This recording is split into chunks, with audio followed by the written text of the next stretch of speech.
What's going on, my YouTube friends? Welcome back to Simplify. Today we are talking about debt. We're also talking about leverage. We are going to discuss the differences between debt and leverage. Now, some of you are confused about this topic. I don't blame you, but there couldn't be a wider distance between the two topics.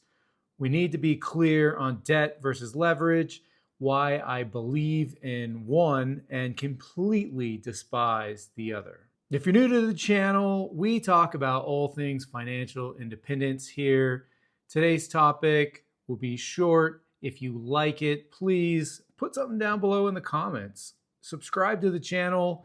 Make sure you're coming back for more content as I release a new video every single week. Now let's jump into debt versus leverage. What is the difference? I'll try to be very clear here. Debt is when you take on some amount of money that is not yours and do with it whatever you decide to do. Typical examples of debt would be to use a credit card to buy consumer goods. Whatever it is that you want, you use your credit card, that becomes debt. It is a financial liability on your books. You owe back that money. Now, typically, you have a month period of grace. This is a period during which you're not assessed any interest fee against that loan. Now, if you miss that payment, you're going to be assessed an interest fee. That fee is disclosed usually when you sign up for your credit card or you take out any kind of loan. You know what it is, and you'll be paying it monthly. Now, this is where people get really into trouble because on their debt, they'll pay the basic minimum payment instead of paying off the entire amount.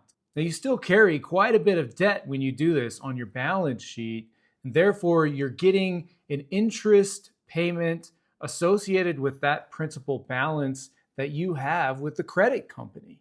And so if you're just paying minimum payments, oftentimes you just see your total increasing versus decreasing while you're paying payments and think that you're bringing down your total debt.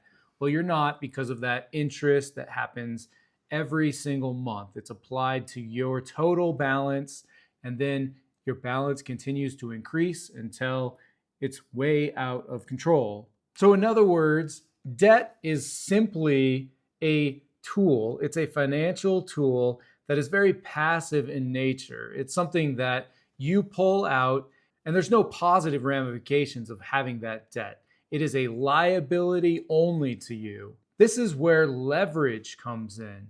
So leverage also includes taking out debt. It could be, for example, taking out debt to buy a rental property, and you are paying an interest fee typically assigned to that amount. That would be your mortgage interest rate in this particular example, or if you have a different kind of lender that's non-traditional, they might apply a similar fee that's a little bit higher because they're taking out a little bit more risk. But this debt is not just a liability because you're buying a piece of property that generates income. You're leveraging that debt to make a profit. This is where leverage comes into play when you're using debt as a tool to be more active and leveraging that debt into profitability. Now, there are clear risks with both debt and leverage. The risks can be much higher when you're looking at leverage if you don't know what you're doing.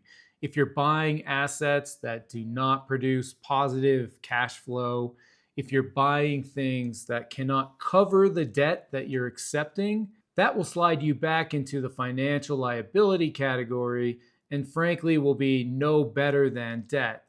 So you have to be really careful and really understand what you're getting into when you're taking on debt as leverage. That said, debt as debt is absolutely not any better. You understand your downside risk. Things are usually very clear, so you know how that debt is going to grow over time based upon the interest rate that you accept when you take out that debt. The downsides are managed and incremental with debt that you acquire, Whereas with leverage, they can be pretty significant if you're not buying smartly. If you're not bringing an asset into the debt equation that balances and offsets and ideally gives you positive cash flow, you're really taking on a lot of risk with a ton of downside, and you're not likely to come out the other end looking very good. So, more simply, debt can exist without leverage, but leverage cannot exist without some sort of debt.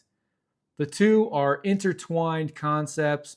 One builds upon the other in order to create financial wealth. The other is simply a negative, and if not used to leverage or grow your wealth in any positive way, can just be a hindrance to your financial growth and well-being in general. Now, if you're interested in building serious wealth, then the idea of leverage, using debt wisely to grow your portfolio, to buy businesses, to buy assets, to buy certain things that you know will appreciate, that is a very smart move. Now, that doesn't mean taking out debt and leveraging that on a gamble. And a good example of what a gamble might be would be a cryptocurrency or Bitcoin or any of the cryptocurrencies that you're interested in.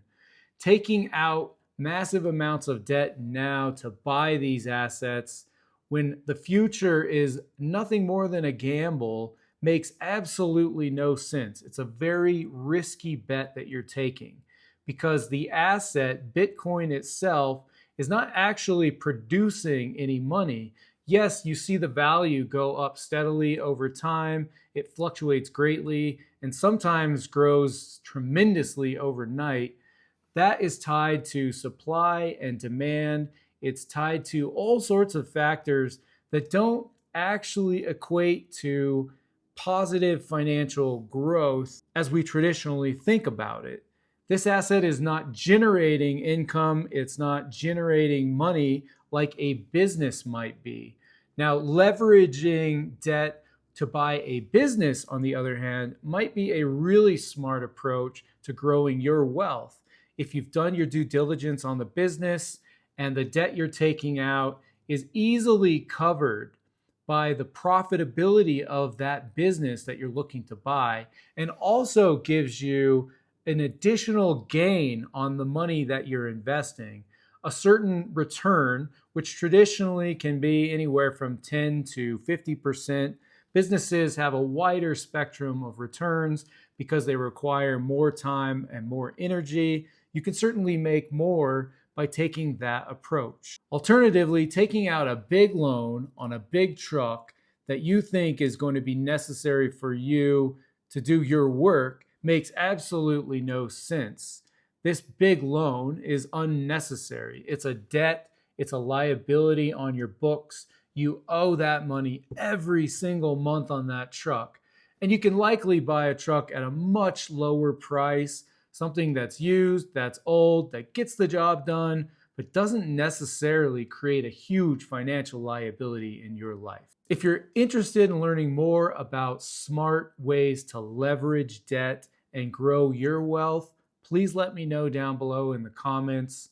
I'd love to do an additional video or two about some strategies that I use for debt and wealth building. Outside of that, I hope you've been able to take some value from this video and now can talk smartly about the differences between debt and leverage and what you should be thinking about when you're taking out debt.